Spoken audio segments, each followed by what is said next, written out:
Welcome back to Rising Woman Leaders. This is Meredith Rahm, and you may have noticed I've been releasing episodes a little less frequently.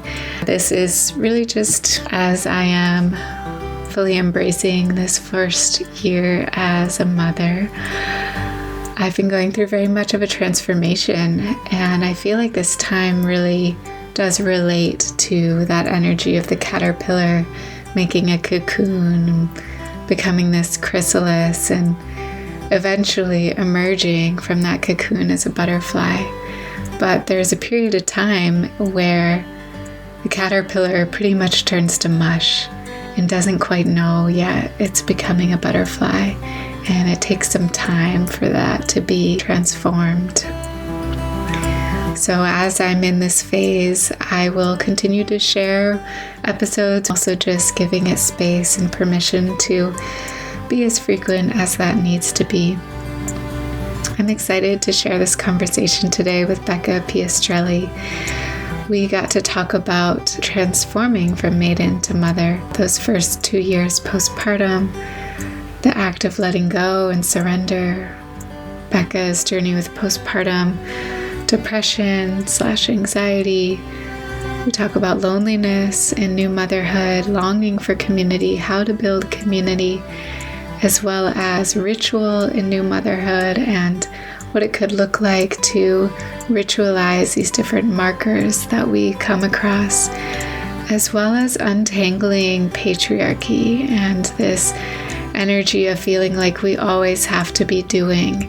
How can we slow down? What does that really look like in our lives? As well as just creating deep and authentic connection with other women. I feel like this episode will be really supportive of anyone, especially considering the journey of motherhood, as well as those who've recently gone through it. And I invite you to consider the ways that you may like to be witnessed in sharing this transformation that you've been going through. And also, if you are not a mother, but maybe you know someone who has recently gone through this transition, how could you support this woman to be recognized for this transformation that she's going through? Because as I've experienced this year, it's often really difficult for a new mom to actually have the time and the space to think through and organize some kind of circle or witnessing or ritual for herself like this. I want you to know I'm still leading programs. We began the Way of the Priestess program this December with a beautiful group, and I'm still working one-on-one with clients in my 6-month coaching practice, which is all about leadership and sharing our gifts, as well as one-on-one womb healing sessions. So I'll include links to those in case you're curious about any of those offerings. And in the meantime, just continue to enjoy the episodes that we've published, and just know that new ones will come as I am inspired. So thank you again for being here, for continuing to be part of our community, and I hope you enjoy today's show. Welcome back. Welcome back for Rising Woman Leaders. I've been kind of taking a sacred pause over here, and I'm really excited to have my dear friend Becca on the podcast today. I particularly wanted to reach out to Becca to share about her motherhood journey, as this is something that's been very relevant and transformational on my path right now. So a little about Becca. She is the author of Root and Ritual, Timeless Ways to Connect to Land, Lineage, Community, and the Self, and is the host of the Belonging podcast. She teaches and speaks on the nature of belonging and runs retreats to help women reconnect with their rooted sense of self. She lives in the San Francisco Bay Area, soon to be Hudson Valley, New York, with her husband, child, 2 cats, 5 chickens, where she gardens, cooks, mothers, and gathers with the ebb and flow of the seasons. So welcome, Becca. Thank you. Good to be back on Rising Women Leaders. I know, we were babies.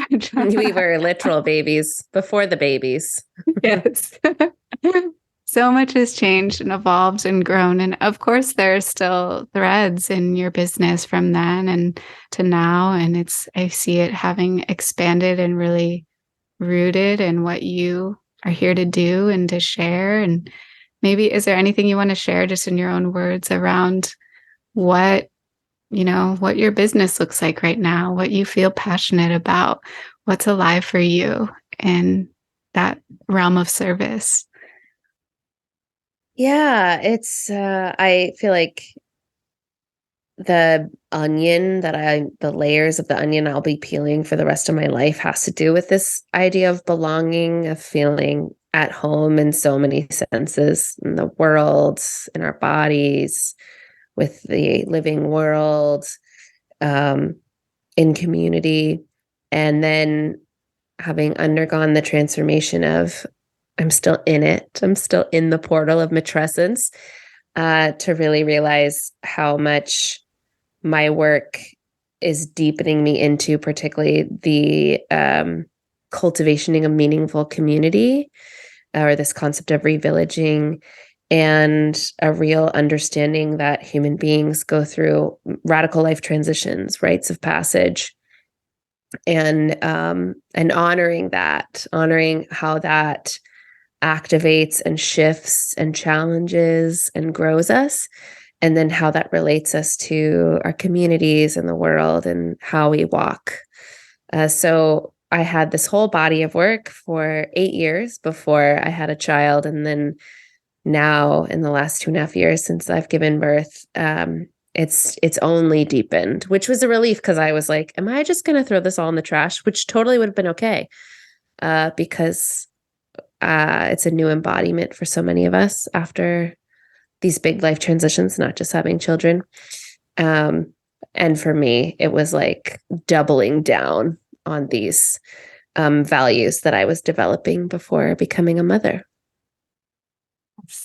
I can really relate to that, the transformational piece of just, you go through this huge change, and I'm still very much in it too. So my daughter is almost 10 months right now, and I feel like I'm being worked in a way, and I don't quite know what's on the other side. Right. And I'm allowing that transformation to take place right now, which in a lot of ways I've had to step back and kind of just sit in the not knowing of like, wow, I've created this whole body of work as the person I was before this huge transition, and I don't exactly know what's next. And so yeah, I want to hear more about your first 2 years postpartum in particular, because when I took my birth class, the teacher shared a little bit about the metaphor of a labyrinth. And when we go into the labyrinth, it's like we're winding through these turns and going to meet our baby in the middle. And then we meet the baby and start to work our way back out the labyrinth. And as we go in, she shared a little bit about the letting go that we do. It's like there are different things that we let go of as we become a mother, a big one being sleep and like just personal alone time and just like lots of things that are given up. And I found I've started to be able to pick up some of those things. And it's interesting when something happens and you're like, wow, I haven't done that since, way before a baby came. It's like I just picked something up again. And I remember emailing her after I wrote a piece about this journey of the labyrinth and what I was experiencing in the first couple months, and also the descent, like the underworld journey that's related to that. And she was like, just so you know, it takes most people a full 2 years to fully come out of the labyrinth, and maybe more. So I'd love to hear more about your postpartum journey and just whatever is present when I ask about that. And I can ask more specific questions as you start to share. Was that Britta Bushnell? The teacher? It was, no, her name is Erica, but she was trained in the birthing from within methods. So that's Britta Bushnell. Okay, yes. Yeah, Britta Bushnell and I are book sisters. We both have the same publisher. And I met her at a matrescence event called Rain or Shine Gathering, which is going to be every year. It's an incredible gathering. It was in LA, but I think it's going to move around. And she led everyone there. Everyone was mamas in some capacity, and she had us draw our labyrinth, which I think could be a really beautiful practice of like what your journey within and then what your journey coming out of the labyrinth looked like. And we were all just like weeping and hugging and sharing our beautiful labyrinth. So that's a really powerful metaphor. Thank you. Yeah. So I remember it's so good that we're naming teachers, because we all just need to be held in this massive life transition. And this individualist society really has us think we have to just like figure it out on our own. But like, nope. That's really actually quite damaging. We were meant to birth and raise babies in a village. And so I joined like a mothering matrescence group called Mother Shift, led by a wonderful teacher named Jessie Harold, based in Far East Canada. And I had her on my podcast first, because that's what I do. I try to like woo teachers on my podcast and then join the programs. And I was maybe 6 months postpartum, because I dove right back into work a little too soon, foreshadowing for what I'm going to share next. And I just looked at her and I was like, when does this end? And this being sort of that liminal butterfly turning into a caterpillar goo experience of like, I don't know which way is up. I don't know who I am. I'm doing the things I used to do, but the motions just don't feel right. And she said 2 to 3 years. And then by then, a lot of folks, not everyone, have their next child. And that felt like a death sentence. That felt really awful. I will say at the time, we had a really gnarly, like 6 to 8 months teething sleep thing happen for us. That really initiated me into like,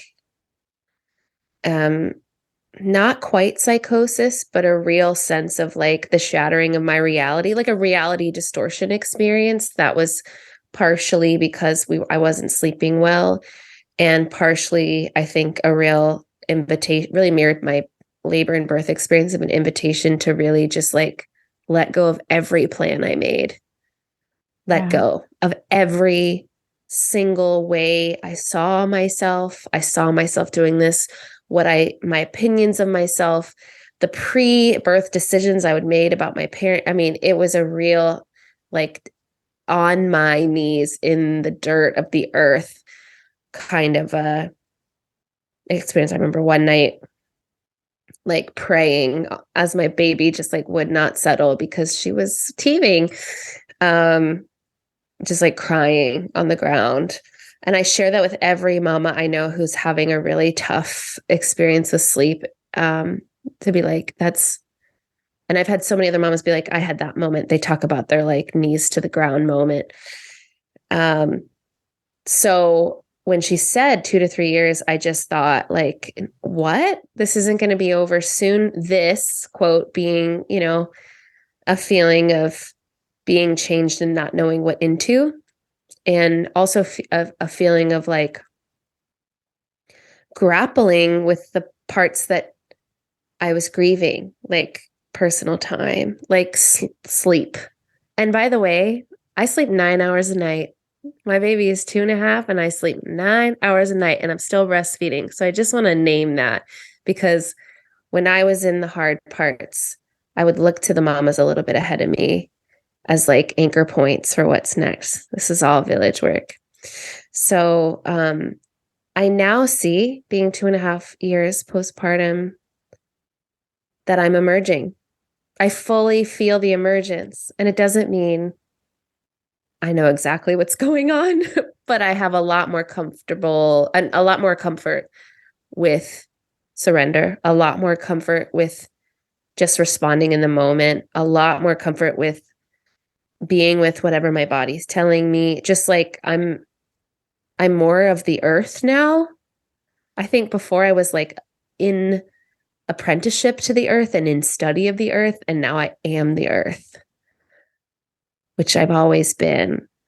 So yeah, is that what you wanted to Is that what did you want to know more deeply about?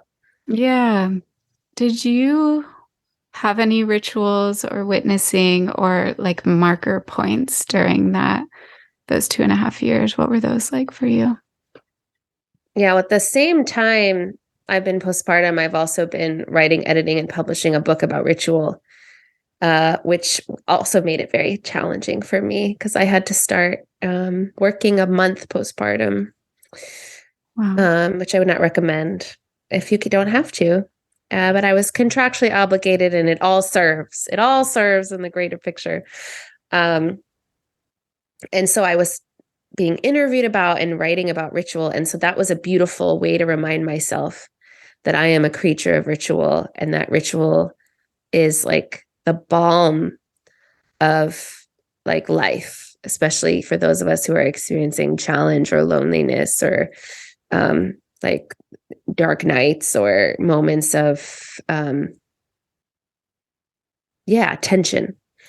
So the first source of ritual was my hair because my hair fell out and then new hair grew, right? Mhm. That's a thing for folks who birth with their bodies. And I quickly assigned, like it was very intuitive to me. Every time I brush my hair, there's that moment postpartum where you brush your hair and a lot of hair comes out in your hairbrush. And I just would look at this hair and I would think, well, that's the hair of the woman I was. Mm. And I had long hair. So it was like a good solid several years of who I was, like grown from my head, grown and encoded with like cells of that woman. Mm. If you adhere to these archetypes, like the maiden self, like that was my maiden hair. And a lot of what I was feeling in those early months was a grief around the like, bye bye, maiden, never seeing you again. That happened and it's done.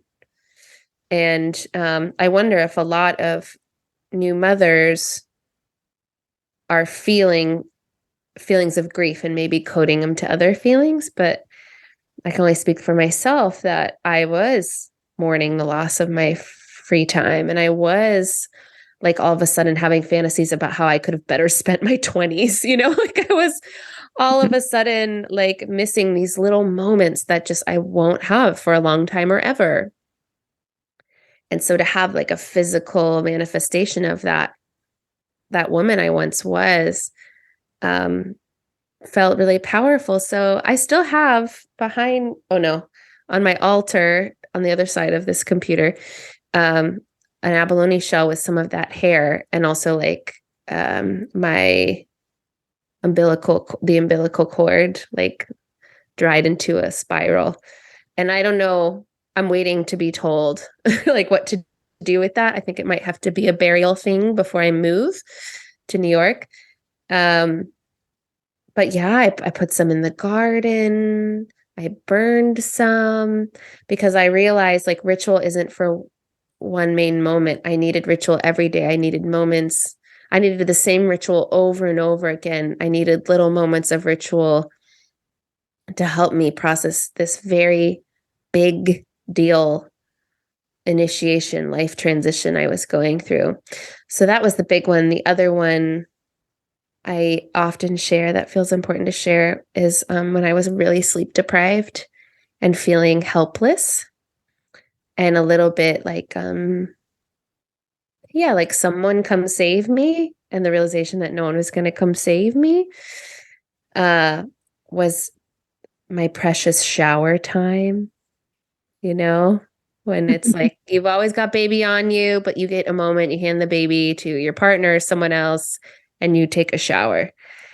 And I had an acupuncturist tell me, because I was like, I don't want to, I'm caffeine isn't working. And also I don't want to have that much caffeine. And like, I'm struggling.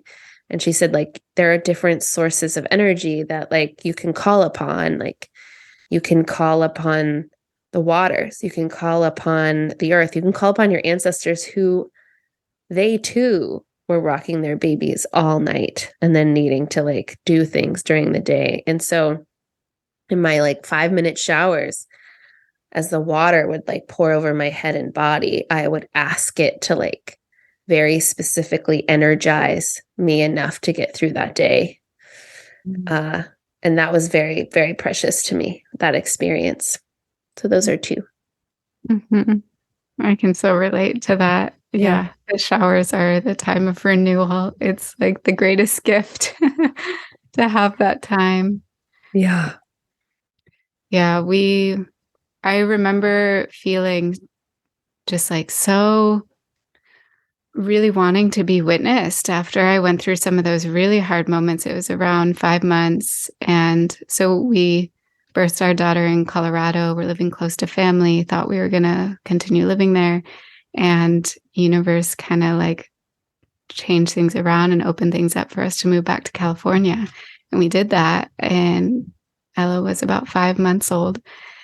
And coming back, it was such a sweet homecoming to reconnect with people who knew me, like, and just those deep relationships that take time to build, to come back to that. And I remember finally getting to just like, my husband watched Ella for a few hours and I went to see two girlfriends and I finally just got to share like what I went through.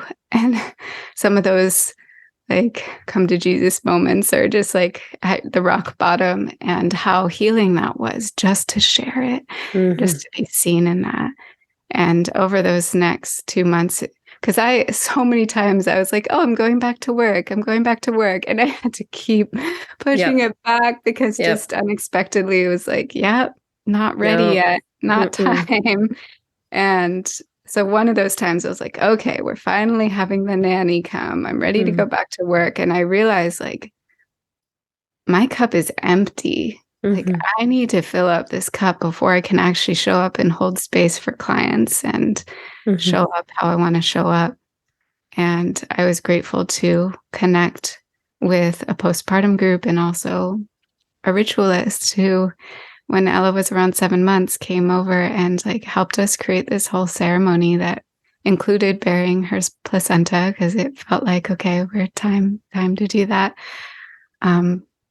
But it was around the time she started crawling. And so there was this energy of she is starting to move away from me physically a little more. She's starting to engage and explore her world. And that was also a marker for me of like coming back to myself or having that stage. And we got to say some prayers, and I received a massage, some other beautiful things. And I just remember feeling like, wow, it was the hardest thing to create because postpartum, we literally have almost zero time. But I just wish that for more women to have these markers along that first year. Yeah. And even now I'm thinking about her turning 1 and the thought that came to me, how sweet to do an angel wash together, which is to kind of walk through a portal of your friends and family and just be witnessed. And okay, I made it through this first year and Ella's, not a baby anymore. And just what that could be like. I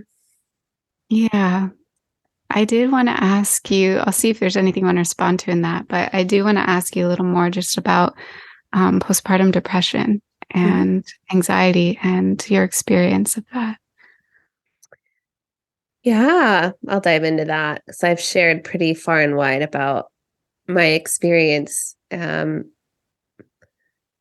partially because I think it's like destigmatizing, and I also think my experience isn't like the very like, I don't know, what you traditionally hear about with, I don't know, in the wider culture. So I was very afraid of postpartum depression and postpartum anxiety. I was very afraid of feeling unsupported. And I had the privilege and knowledge of being able to really stack up support for myself, particularly in that first 6-month period with postpartum doulas and reaching out to friends and meals, getting meals made for us. And I had women's circles that I was very honestly sharing with and being received and feeling heard and having support responded to what I was saying and all of that. And yet I had the experience of it not feeling like enough. Like it wasn't enough to buoy me. It was enough to make me feel held. And I was like, is this because it's the pandemic? I had my baby in 2020. Is like, why do I feel this like sense of I really missed this concept of the village deeply. I really missed something I've never actually had, but I really yearned for it. I fantasized about it. I would like read about it. Like I would create all these stories about how my ancestors, how they gave birth, how their babies were tended to by all the aunties and breastfed by the whole village. And that, I guess in a way that was a coping mechanism. And then I also felt a lot of shame because I had more than most as far as support, particularly in like industrialized world. I'm a white woman who lives in like a very much like suburban upper middle class system of like nuclear family living, which is like doing it alone. And I know I've done so many interviews with folks who like have more marginalized identities, like Latina and Black, who are like, no, we always had family there, or like Asian had always had like intergenerational living is inherent. And so like there was more of a village feeling. And that's not like, I got a WASP upbringing situation where it's not that I don't have family that cares, but there is less of a closeness in physical ways, plus add a layer on pandemic stuff. But nevertheless, I paid for the village, I had doulas and support that way, and then felt shame that didn't feel like enough. And through talking to so many people and research and all, there's these amazing Instagram accounts and all this stuff, really having a deeper understanding of like what has been missing, what is missing from our culture as far as supporting families, which is like the seed of life, the seed of the economy, the seed of our future is like what we are birthing every day, the miracle of our bodies, of the earth, like life creation. And that brought up so much grief. And so in that realization and feeling the tension in my partnership, that's the other thing that really happened was I really want to normalize partnerships being really tense postpartum, like really tense, like hard. Like a lot of marriages are disrupted in the first 2 years having their first child. And Tim and I, who have been together almost 18 years, felt that really intensely. And there's so much that can be said about that, about how we had rituals and norms that were completely disrupted with a whole new way of being and a new family member and all of that. And he had to go back to work and I had to go back to work and whatever it is. But more acutely, what happened and what happens every day is you feel that lack of village, right? That lack of one of my postpartum doulas said like a healthy number is like 5 adults to every 1 child in a community. And I was like, wow, that would be amazing. So think about it. You're in a home, 2 people, most likely with a child. And so what your needs you're projecting on the other person is the need for what, maybe 30 people, the capacity and ability of 30 people on 1 person. And when I realized that for my partner, Tim, his needs of me and my need of him, that it was actually the job of many. And so that was also a real issue. And for me, it didn't manifest as like the blues. It didn't manifest as depression. It manifested as rage. I was really angry. I didn't always know why, but I was really pissed. I was pissed I wasn't getting what I was needed. I was pissed that I felt bad about it. I was pissed that my partnership was shifting. I was pissed that I couldn't access, like use my tools and like access a sense of familiarity in my body to ground as easily. I was pissed that work was hard and that I was pissed about body sacrifice. I was just pissed. And I would have eruptions, like volcanoes on the earth. I would have eruptions. And so I was about 18 months postpartum when a doctor said, that is a full-on diagnosis of delayed postpartum depression. And that diagnosis was a relief to my Western mind, to my partner's Western mind, around like, okay, well, now we have a diagnosis. It all makes sense. And then there's like the part of my mind that is connected to my ancestors and all that came before me that was like, and I don't fully, I have to be careful with these words here, but this is really my experience. I don't fully buy that I have a chemical issue in my brain. I actually think this is a societal ill. Nevertheless, I have this diagnosis. So it'll forever be a question as to like why, but I don't personally subscribe to like chemical imbalance. I personally subscribe to like a very natural response to the ways in which mothers and families are not at the forefront of like anything in our culture.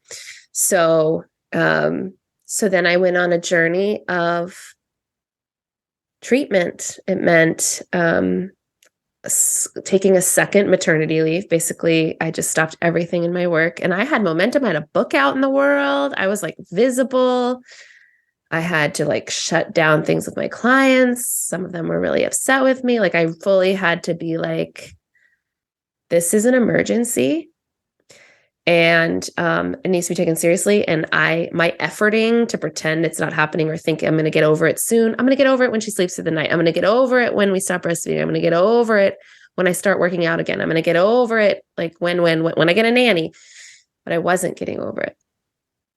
In fact, more sleep made it more acute, more support made it just louder. Like you said, oh, I finally have a nanny. And now I realize my cup is really empty. Mm-hmm. And so, yeah, that was a year ago that I got that diagnosis. And it's been just the deepest journey of care for myself and played with medication, ended up really getting support from microdosing psilocybin, found a community of breastfeeding, extended breastfeeding mothers on Instagram who also microdose psilocybin for well-being and delayed postpartum anxiety, depression, and rage, which was the biggest blessing of my life, and have just embraced it fully. And then my daughter turned 2. And I felt the veils really part and the clouds lift. And it's been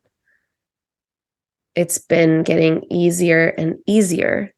And like I said in the beginning of this interview, like I have been in the process of accepting that I am changed, that I am fully changed in the way I think, in the way I digest, in the way I move, and the way my body looks and the way my hair grows, like everything is changed. And so the friction is less and less. Thank you for sharing. Mm. Yeah. I relate to just the piece around, like, I definitely had anxiety and, it still comes up sometimes. It's a lot better now because I'm sleeping better, but I just feel it's such a result of not being supported enough and being sleep deprived. And my mind would go to really anxious, dark, worry, fear places, especially around just Ella's safety and things like that. Like in those early months, and definitely coming back into just some basic self-care was like, oh, the veils are lifting a little bit and I can see clearly again. But yeah, we live in this society of this is kind of how things are, and there are things we can do to create as much of a village as we can and also pay for support, but it's not, I hear you on the, like, it's not really enough. And so, the alternative we have is medications and therapy and doctors. And it's like, sometimes that's what we need. Yep. Yeah. Yeah. So thank you for lifting any of the shame around that for women that might be like, oh, that's really helpful to hear. Yeah. And I'm a proponent of mothers doing what they need to do to feel better. Mm. Because I think there's also like subcultures within motherhood about sleeping, about eat, about everything, breastfeeding, eating, solids, Yeah. diapering, of which I've made choices around. But what that doesn't serve is like that feeling of like also as mothers, we are all in a village with each other. And one of the beauties of like if we can just call up that image of like a village of mamas, right, is not just like knowledge sharing, which I think now we just do like by Googling and texting and Instagram in the middle of the night, but like normalizing these experiences of like, right, like sleep deprivation, anxiety induced, like intrusive thoughts. Like, yes, I would love to normalize that as like a survival instinct, and so like I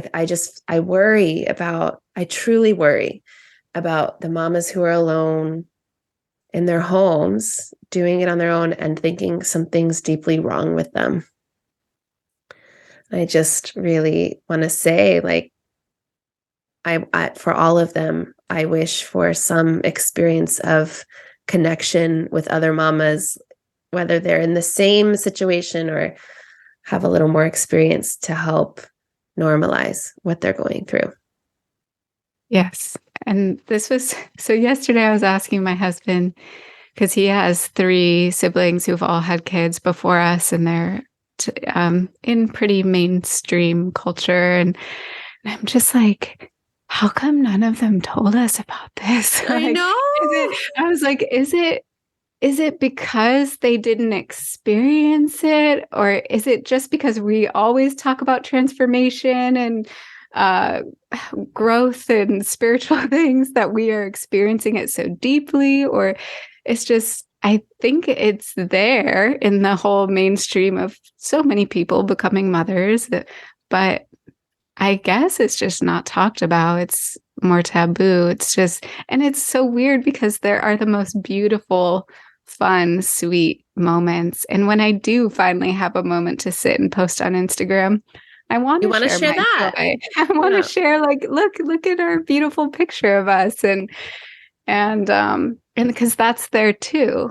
But it's Mm-hmm. just like it can be within the same 15 minutes experiencing both. And Yeah, and I too have stayed up nights being like, why didn't people tell me? Um, and I also wonder if there is like, I can only just recall back because I'm going to be 38 this year, so I'm not like a young mother, and I watched a lot of people have babies before me, and I feel sad for the ways I wasn't like more emotionally available to them. I feel sad to the ways I didn't really understand, like even just like those first 2 weeks and like milk coming in and like all these things. And I did a little apology tour the first month over text to a few of my friends and said, "Oh my God, I had no idea. I'm so sorry." And every single one of them said, "You're initiated now. You don't get it till you get it.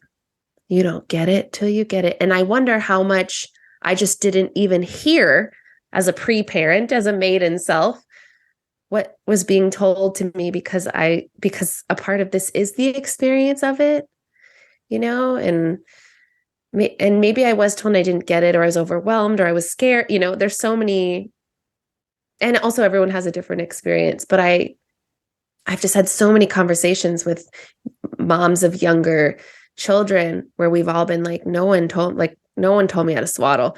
No one told me that they are only awake for 90 minutes. No one told me about how milk coming in is all about like working through those rocks in your boobs. Like no one told me these very practical things.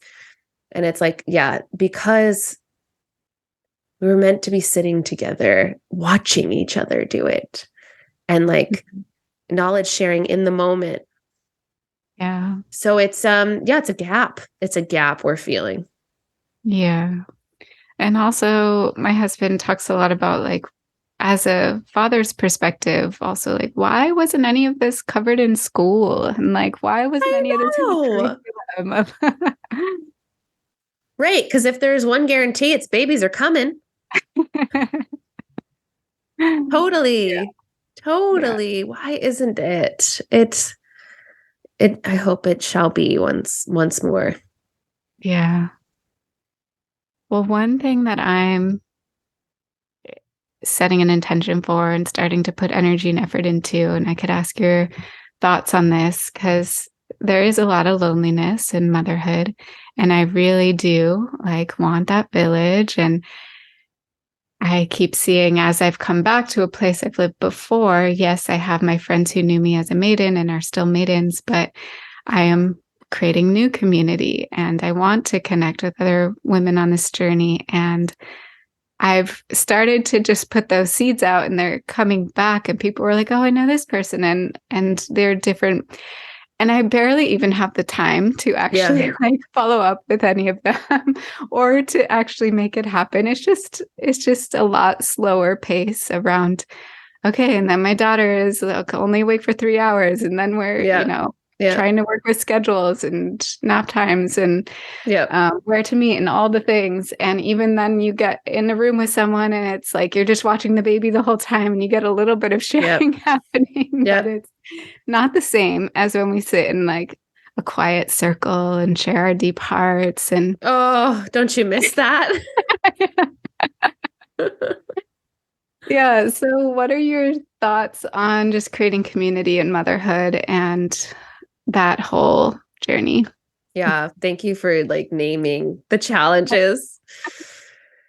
Yeah. I think, behind me, and this is a podcast, but behind me I have a picture of my dear mama, my mama group.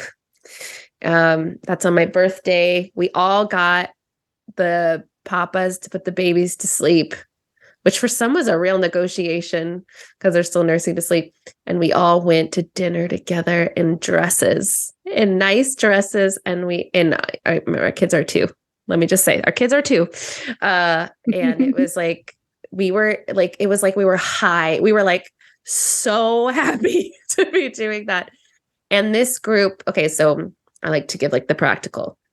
This group I met because we all had babies in the same 6 months, and we all joined a postnatal mom and baby yoga class where I live, and I live in Marin County, California.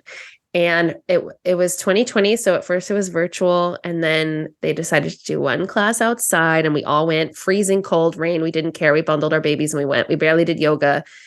We barely talked, and yet we were so fed these like little sips, right? Little sips from the tea of life.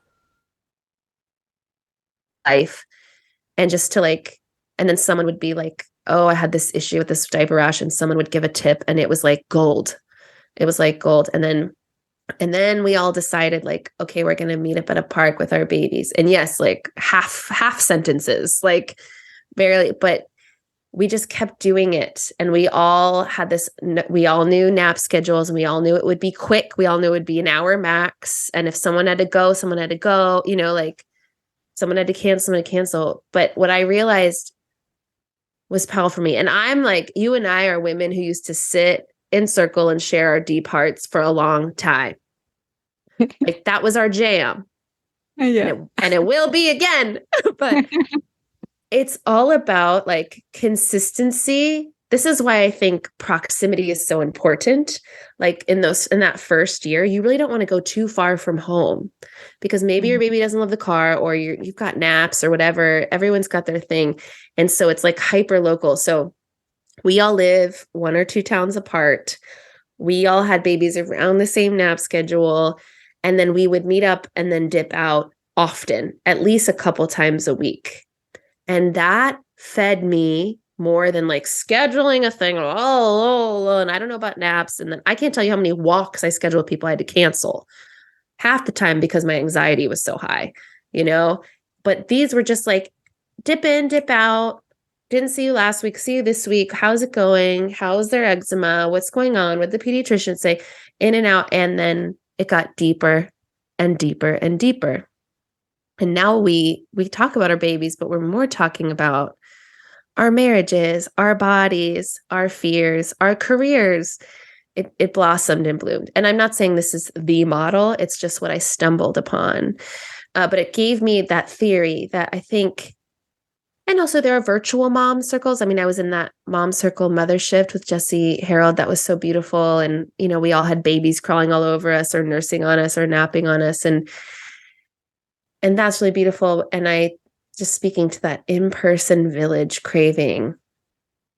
I think like before we hit record, you were talking about taking your daughter to music class, like places like this. I think it's get to the classes or like the library. Usually library does free story time. Libraries are the jam. They do story time and bubble guy and like whatever it is. And I'm not like, I never thought I'd be like a mommy. I'm really stoked about my career and I'm stoked talking about adult themes and like death and stuff like that. And I sort of shifted my mindset. It's like, no, I don't love Bubble Man or whatever, the bubble guy at the library, but I will see people and I will talk to them, even if it's for a moment, or we'll like compliment each other's like cute headbands that are hiding our flyaways, but whatever it is, it's nutrition, it's nourishment, and it needs frequent contact. So that is my advice. And it's solely based on how it went for me. Yes, that's beautiful. And it also, I've noticed I just have to be brave. I'm out and I see someone with a baby and I'm like, hi. I know when I see a stroller, I'm always like, oh, hi. What kind of stroller? And what's your baby wearing? And totally. Yeah. Bravery. Yeah. It's edgy. It's edgy for sure. And I just know most mamas are lonely. Yeah. Yeah, we're changing that. And I love the piece about just like these bite-sized pieces and just celebrating those little wins and knowing like, okay, it might only be an hour, we might only talk in half sentences, but over time that becomes relationships. Yeah.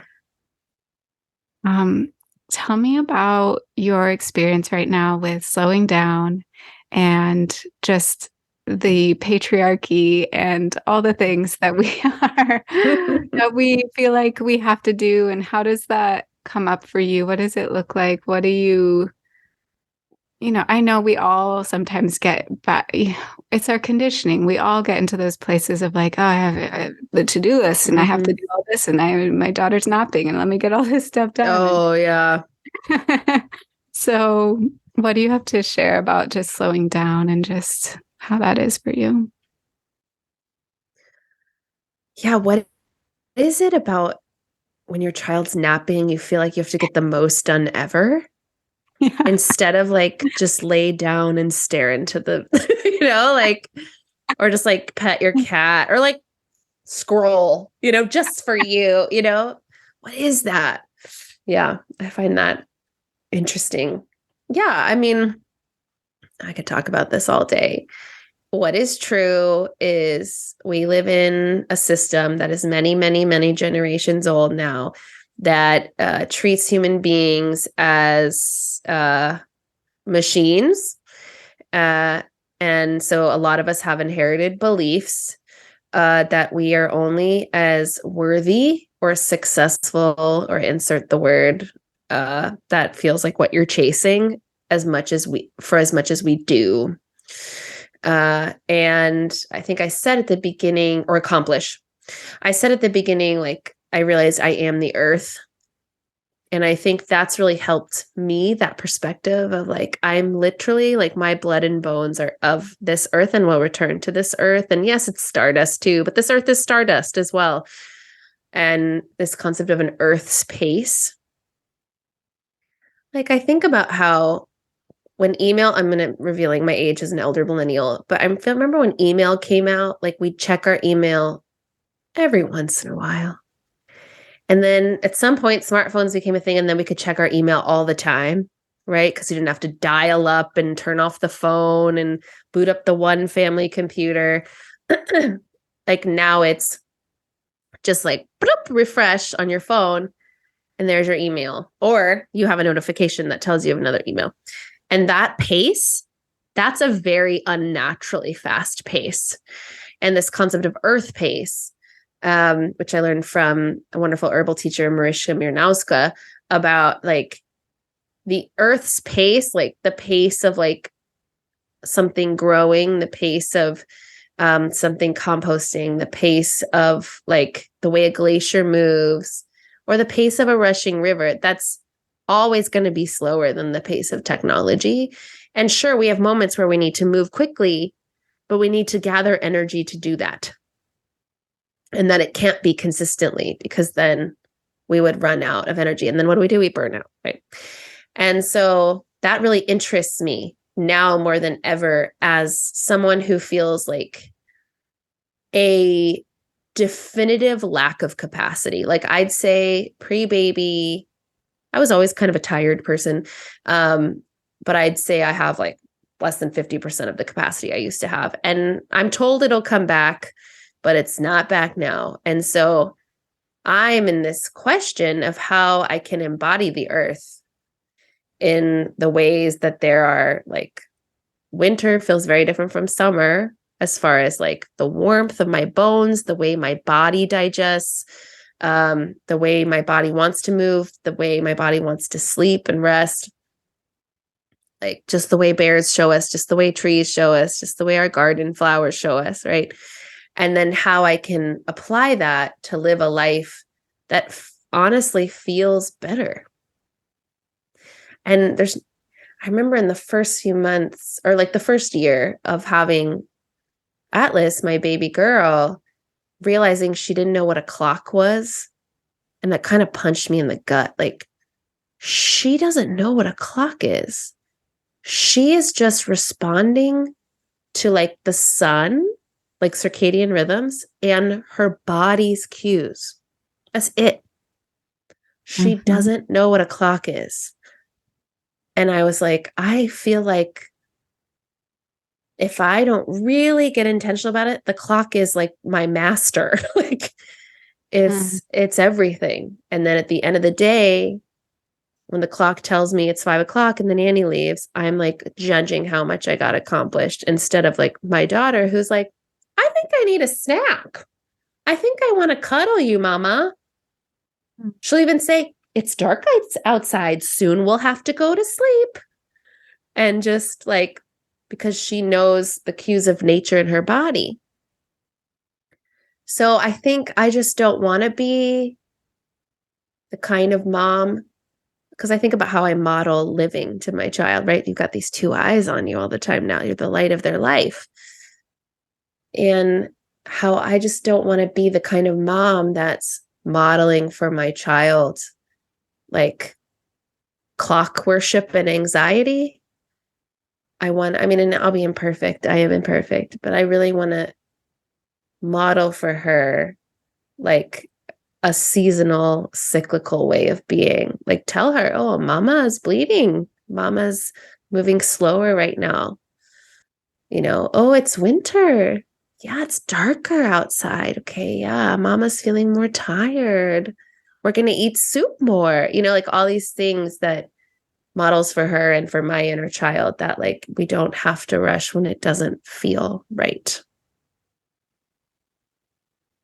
Yes. Thank you for that. And tell us about your book. It sounds like you birthed it pretty soon after birthing your daughter. Yeah. Tell us more.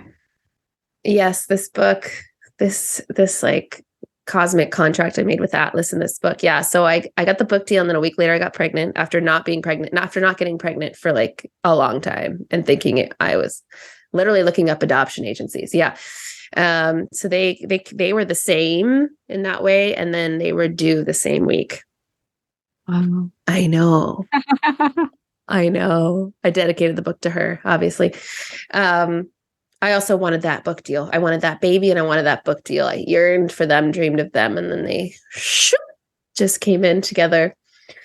Yeah, the book is called Root and Ritual, Timeless Ways to Connect to Land, Lineage, Community, and the Self. And it's really a summary of the body of work that I did prior to becoming a mom, which has to do with really living in this time known as the age of loneliness, the Eromacene, which is really connected to, and I did a whole bunch of research about the history of separating ourselves from nature, separating ourselves from each other, separating ourselves from with the advent of cars, separating ourselves from even connecting on the streets in front of our homes to just being in our homes. And then the pandemic hit and I had to write the book in lockdown. And I was like, oh, wow. So this is like a thing. The age of loneliness is actually a thing. And it's in like the grand scheme of like humanity on earth, a very, very new, acute thing that we're experiencing, unnatural. And the ways in which I've experienced that in my life. And I share rituals and activities, recipes, things you can make with your hands, things you can do in the garden, no matter if you live in a city or in a hut in the woods, to rekindle that sense of connection that is innately our birthright, that never left us, that is alive in our DNA. And so I divided into four areas, four themes of life. Land, like the earth, the thing that is beneath all of us, even if there's concrete beneath us. Lineage, who and what we come from. So ancestors, lands we come from, connecting to foods that have nourished us, that ignite memory for us, and community. I talk about rites of passage and creating ritual and gathering and how to make friends as an adult and how to talk to people, how to actually listen. And then the self, the first home that we all have, and connecting to our bodies and connecting to our innate wildness and wisdom.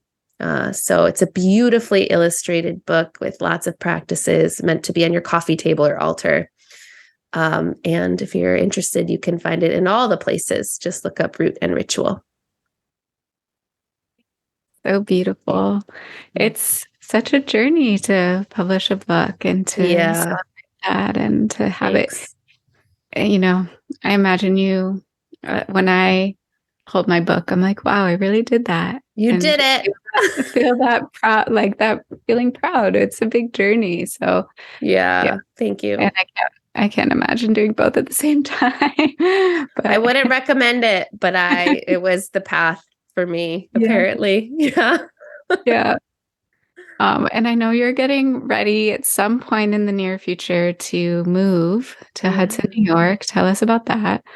What's happening? That's the question. What's happening? I know, and you just moved back to California. Yeah, for many years, my partner Tim and I have felt called to the East Coast. That's where I'm from.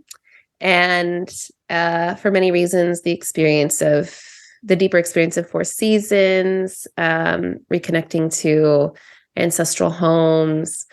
It's a bit climate change induced, and lower cost of living is a thing too.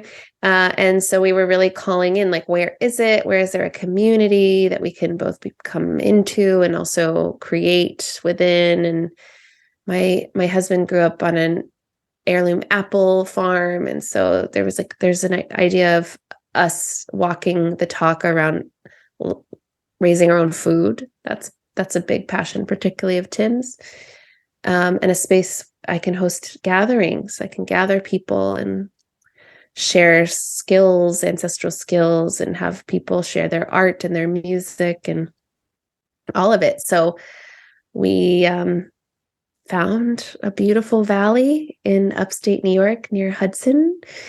And we bought a farm, 55-acre farm, and we're doing it. So we're going to make, and I really think of it in sort of mythic ancestral terms as like the story of our family that they'll tell for many years to come, is like that year, 2023, we migrated our family from California to New York to begin again. So there's much ahead of me. I'm feeling it. I'm feeling like, wow, this is a big step. And also I keep checking in myself, like, do I really want this? And yeah, all I can say is it's a deep calling, and we're following it into the unknown and seeing what comes of it. Do you imagine gatherings, retreats? Yes, things yes. there? There's a beautiful barn, and there's a field for the yurt and for the fire. Tim already knows where the fire's going and the labyrinth's going, and there's a lake you can, so there's a whole vision. And I also know visioning is very important, but we really need to land there and listen to the land and get to know it to really know what's to come for us. It's going to be a huge endeavor. And also just, it's so beautiful to just continue working towards the visions. And I feel like I find my most joy when I am not in the completion of a vision, but just knowing that there is something that I'm working towards. Yeah. Allowing that to take shape. Thank you for that reminder. I've been really mired in the details, particularly today before we recorded. And I feel like you just breathe life back into my visioning muscles and having them lead the way. Yeah. Yeah. And I don't know if you know, I'm originally from New York. So I go out there. Where? I grew up in Westchester County outside of. Oh, I knew that. Yeah. That's right. But my parents still live in New York City. So we're out there every so often. You got to come out. I haven't told you, I think I did share about it on the podcast. I haven't told you our conception story, but it was actually in upstate New York where our daughter was conceived. So. What town? Will you tell me the town? Woodstock. So close. So close. That land, there's something going on there. So we were it was 100-acre property who happened to be the friends of my parents. And it was going to be this trip with my parents and our whole family to stay in their home. The owner wasn't there, but is very generous and lets our friends visit there and stay there. And just like last minute that morning, my parents were like, we're not going to go. Take our car. Have fun. Like, go spend a beautiful time in upstate New York for my partner and I. And like, okay. And so that's where we were. And the first thing we did when we arrived on that land, because we literally felt the sacredness, was sing and pray and connect with the ancestors of that land. Because there actually were Native American stone piles on this land. And there was a book in the house that shared about how the natives would make these stone piles in connection with the stars. And there were just archaeological sites around that. So just felt very like that liminal space of being there. And we were totally not like we were open to conception at that time, but I did not think that it was going to happen there, and magic did. So yes, a land of fertility and new beginnings. That's so sweet. Thank you for sharing that with me. You want to know my conception story? It's really quick. Yeah. Yes. It's very.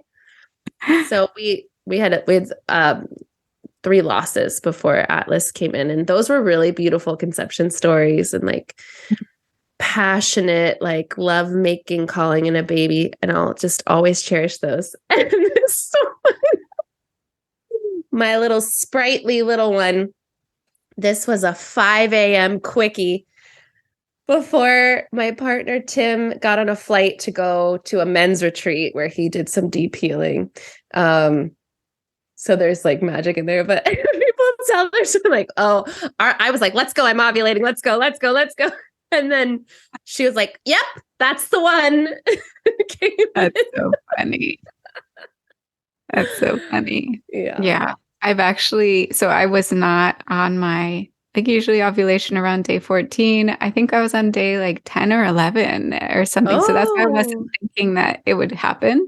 And It's amazing. The body is amazing. It'll like shift the window if it, feels it. and the interesting thing someone told me later, she was like, "Oh, you know how sometimes sperm will live in a body for up to a few days?" And she was like, I heard that sometimes if the conception happens a little bit after, like if you ovulate after, even days after, when you have intercourse, that a lot of people say it'll be a girl. And the Right. reason I have heard that. yeah, because girls are maybe more, or women are more resilient.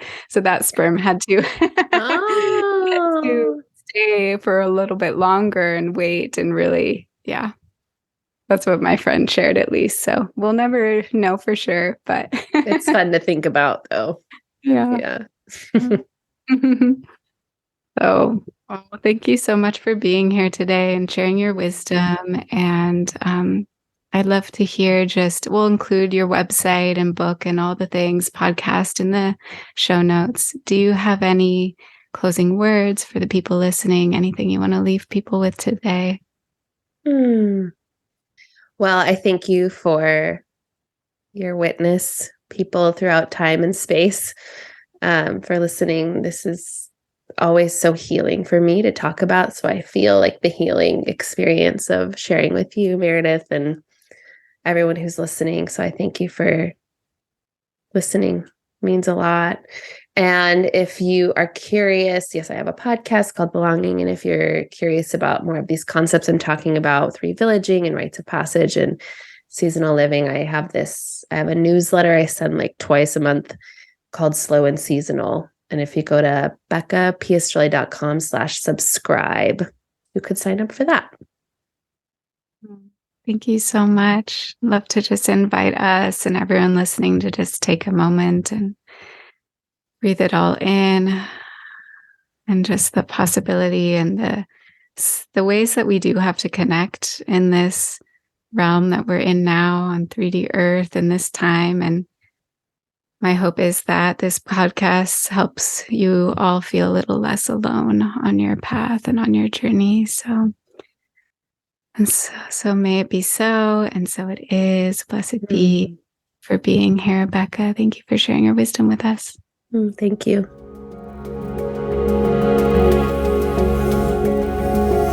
Thanks so much for taking the time to listen to this episode. If you liked it, share it with a friend or leave us a review on iTunes. You can also follow along on Instagram at Meredith Rom and sign up for email updates at risingwomanleaders.com to be sure to receive all the new and inspiring content. Thanks again for being here. It's an honor to walk this path with you.